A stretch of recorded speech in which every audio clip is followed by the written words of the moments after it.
الرحمن الرحیم. به نام الله که بخشاینده و با رحمت است. إنا أنزلناه في ليلة القدر. ما قرآن را در شب قدر نازل کردیم. وما أدراك ما ليلة القدر. و تو چه دانی که شب قدر چیست؟ ليلة القدر خير من 1000 شهر. شب قدر از 1000 ماه بی قدر بهتر است. تنزل الملائكة والروح فيها بإذن ربهم من كل أمر.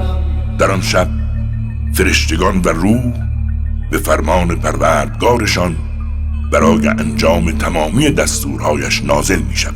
سلام هی حتی مطلع الفجر. آن شب تا طلوع صبح مملو از صلح و سلام است. راست گفت خداوند بلند مرتبه و عظیم.